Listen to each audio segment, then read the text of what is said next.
Guys, we're going to look today at some slightly trickier quadratic simultaneous equations. So the ones you've done so far both start as y equals something. So you can just put them equal to each other and solve it. These are going to be a little bit trickier and are looking to the very, very top end of GCSE and will repeat in the first year at A level.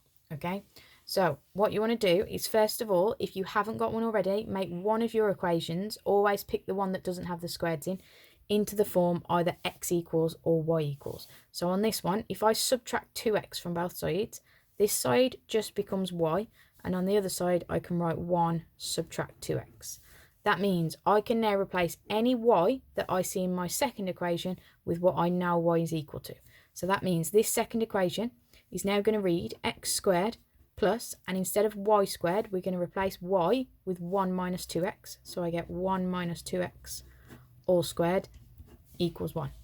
And then you're just going to expand this. Now remember, first of all, that this is the same as saying 1 minus 2x multiplied by 1 minus 2x. Now you can use FOIL, you can use grid, whichever method you're confident with, but you get first, outside, inside, and last.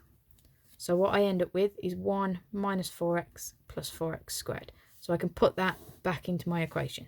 So what I've now got is this x squared at the front stays exactly as it is. That entire bracket is going to be replaced with 1 minus 4x plus 4x squared. And I've still got the equals 1 at the end. Okay, from there, just like when you normally solve a quadratic, everything on one side equal to 0, put in order. So x squared plus 4x squared, I've got 5x squared. I've still got the minus 4x. And then if I subtract 1 from both sides, that one and that one is going to disappear, so it equals 0. Okay, now this is where a couple of people made the same mistake on the algebraic fractions that we did. When there's only two terms and they both contain x's, what you can do is just take an x out of both. I end up with 5x minus 4.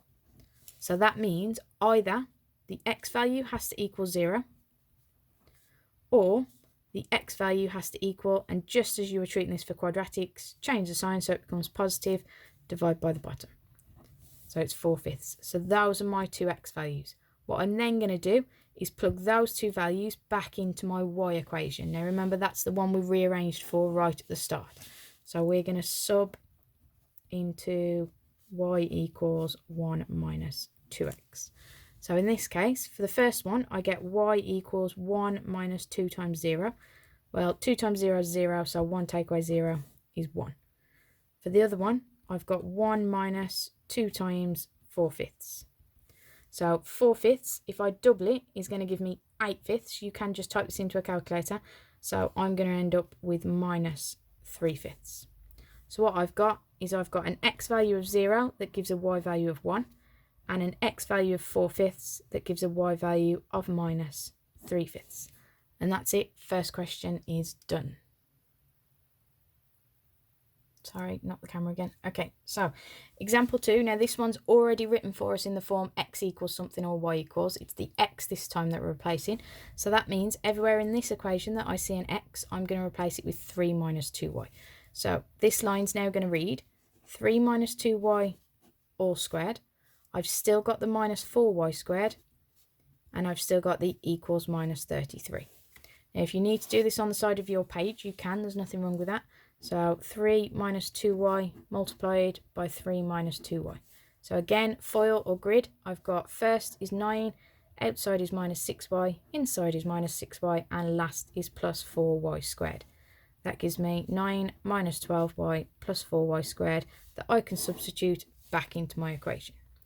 Okay, so that means this time what I'm going to have is 9 minus 12y plus 4y squared minus 4y squared equals minus 33. Okay, sorry, keep catching this camera. Right, okay, so that means if I tidy up from there, I've got, if 4y squared is going to cancel out the minus 4y squared. So I've actually got 9 minus 12y equals minus 33. So what I'm going to do is if I add 12y to both sides, I get 12y, and I've still got the minus 33. I'm then going to add 33. So 9 add 33 is 42, is equal to 12y, and then we're going to divide by 12. So I've got 42 over 12, I get 7 over 2 is equal to y. Yep, that's right. Okay, so y works out as 7 over 2. Now notice that this time I've only actually got one answer, okay? That was because the quadratics cancelled each other out. So it means if you were to draw this shape, okay, this one and this one, they would only actually intersect once, okay? So if you draw that curve and that line, you'd only have one intersection rather than two. There's nothing wrong with that. It just means there is only one answer. And then to get our x value, we know that x from the very beginning is equal to 3 minus 2y. So I've got 3 minus 2 lots of 7 over 2. You can just type that into your calculator if you want, but 2 lots of 7 over 2 is just going to give me 7. 3 minus 7 is minus 4. So I've got the coordinate minus 4, 7 over 2. That would be the one point at which that line and that curve intersect. Okay, and then... Sorry guys, I'm having a really bad day at the minute. Keep hitting this camera. Right, sorry about that again. Third and final one. So same idea, slight different rearrangement of the second equation, but the first equation is already in the form x equals. So I'm going to replace this x here with 2y minus 2. So I get 2y minus 2 all squared equals y squared plus 7. Then what we're going to do is, just like we've done with the other ones, we're going to expand this bracket. Again, remember, it's 2y minus 2 multiplied by 2y minus 2. So I get 4y squared, that was a y, minus 4y, and add 4. So we get 4y squared minus 8y, add 4. I can put that back into my equation. So this side's all going to become 4y squared minus 8y plus 4. And the right hand side at the minute still stays exactly as it is.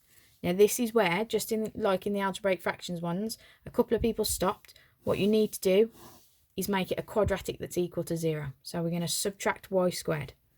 That leaves me 3y squared minus 8y plus 4 equals 7. I'm then going to subtract 7. 3y squared minus 8y minus 3 equals 0. So you want 3 multiplied by minus 3 gives me minus 9. So I want two numbers that multiply to make minus 9, but add together to give me minus 8. So to make minus 9, I could do 1 times minus 9, which would then add up to give me minus 8. So I've got, as my two brackets, 3y plus 1 and 3y minus 9. But remember, that one hasn't been simplified yet. So the first bracket, there's nothing I can do. The second bracket, I can divide both by 3. I get this. That can then be solved. So y is equal to minus 1 over 3 and y is equal to 3. I've got my y values. Don't forget to plug them back in. Right at the beginning, our very first equation told us that x was equal to 2y minus 2. So if we've got x equals 2y minus 2, we're going to substitute these two numbers in. Okay, so I get x equals 2 times 3, that's 6. 6 minus 2 is 4. So with this one, I get a value of 4.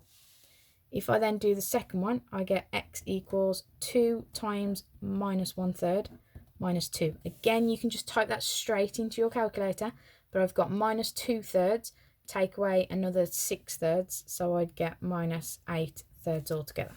So I'd get when x is 4, y was 3. When x was minus 8/3, y was minus 1/3. Okay, so you do tend to get one pretty neat one and one terrible one. Unless they're being kind, they both end up quite nice ones. Okay, this is a lot more challenging. Okay, which is why the concentration should be on the other task. As long as you're confident with all your parallel and perpendicular lines, come to this one.